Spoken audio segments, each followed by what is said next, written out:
Մեծարգո վարչապետ, հարգելի գործընկերներ, ձեր քննարկմանն եմ ներկայացնում պետական գույքի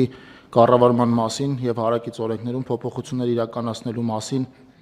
փաթեթը, որն ուղղված է պետական գույքի կառավարման արդյունավետության բարձրացմանը։ Հայաստանի Հանրապետությունում ձևավորված պետական գույքի անհատույց օգտագործման համակարգը տարիների ընթացքում հանգեցրել է մի շարք համակարգային խնդիրների, այդ թվում գույքի թերի կամ ոչ նպատակային օգտագործման, հանրային վերահսկողության ոչ բավարար մակարդակի։ Առաջարկում ենք պետական գույքի կառավարման կոմիտեի կողմից իրականացված ուսումնասիրությունների արդյունքում հաճախակի են արձանագրվում դեպքեր, երբ պետական մարմիններն ու կազմակերպությունները գույքը օգտագործում են ոչ արդյունավետ, որոշ դեպքերում մասնակի կան ընդհանրապես չօգտագործվող գույքային միավորներ։ Խնդրի լուծման համար առաջարկում ենք օրենսդրական նոր կարգավորում, ըստ որի պետական մարմիններին, պետական ոչ առևտրային կազմակերպություններին, հիմնադրամներին անշարժ գույքը տրամադրվելու է վարձակալությամբ կառավարության սահմանած կարգով։ Վարձակալությունից ստացված վճարները ուղղվելու են պետական բյուջե։ Խնդրում եմ հաստատել։ Պարոն Խոդացյան, հիմա պետական մարմինները, որոնք պետական գույք օգտագործում են անհատույց, հիմա այսինքն մենք ձևակերպելու ենք դա որպես վարձակալություն, Ձևակերպելու ենք որպես այսինքն ըստ էության, բայց էլի մեկը գումարը տալու է պետական բյուջեն։ Մենք սա անում ենք ֆինանսական մեր հոսքերը կարգավորելու, ավելի տեսանելի դարձնելու եւ կառավարումը ավելի արդյունավետ դարձնելու համար։ Այսինքն հիմա ենթադրում եմ կառավարության շենքն ենք վարձակալություն։ Այո, բոլոր գույքերը, պարոն վարչապետ, որոնք պետական ոչ առևտրային կազմակերպություններին են պատկանում, հիմնադրամներին կամ պետական մասնակցություն 100% մասնակցություն ունեցող ՓԲ-ներին, այո, կարևոր է ընդգծել, որ առաջարկող մոդելով պետական մարմինների ու կազմակերպությունների համար հավելյալ ֆինանսական ծախսեր չեն առաջանում եւ վարձավճարները ֆինանսավորվելու են պետական բյուջեի կողմից։ Առաջարկվել է նախագիծը թափանցիկությունը բարձրացնելով պայմանավորված, նաև հանրային վերահսկողությունը բարձրացնելով պայմանավորված, պիտի ասեմ, որ միջազգային մի շարք երկրների փորձ են ուսումնասիրել մեր գործընկերները, այդ թվում Մեծ Բրիտանիայի, Ավստրալիայի, որտեղ համանման կարգով է ուրեմն կառավարվում պետական գույքը։ Հիմա լավ, ենթադրենք հիմա կառավարության շենքը վարձակալում ենք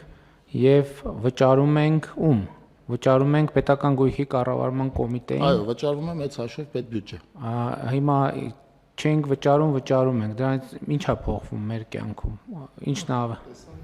Վարչապետ, գույքը գնահատվում է, սա նաև լրացուցիչ ծախս է, ուրեմն գերատեսչության վրա առաջանում, նաև նպատակահարմարությունը հետագայում այդ գույքերի օգտագործման կորոշվի։ Մեր ուսումնասիրությունները ցույց են տալիս, որ բազմաթիվ են այնպիսի գույքերը, որոնք չեն օգտագործվում, մասնակի են օգտագործում, մի որոշ ընթացք հետո նպատակահարմարությունը տվյալ գերատեսչության կողմից գույքի օգտագործման ավելի պարզ կլինի։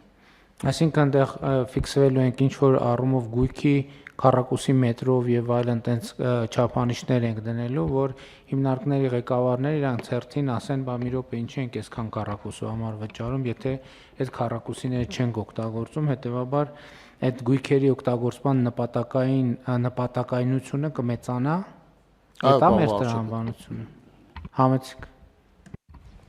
Շնորհակալություն, պարոն վարչապետ, հարգելի գործընկերներ,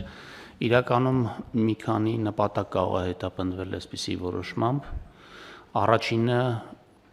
տեղեկատվության թափանցիկությունն է որոշում կայացնելու համար, որովհետեւ մենք բոլորս իմանանք, թե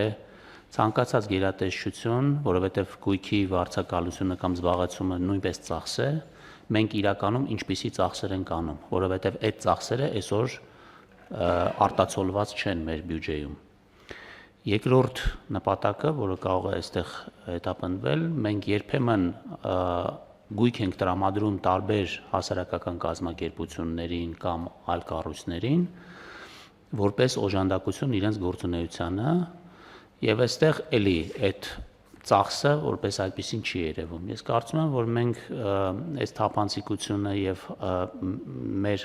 վարած քաղաքականությունը ավելի պարզ դարձնելու համար պետք է ուղղակի գույքագրենք եւ արձանագրենք եւ հաշվենք եւ այդ հաշված գումարը տրամադրենք հասկանալու համար այս կամ այն ծառայությունը, որը պետական կառավարման մարմինը մատուցում է, ինչ է արժենում մեզ համար եւ ըստ այդմ հետո արդյունավետության բարձրացման որոշումներ կայացնելու հիմք կհանդիսանա դա։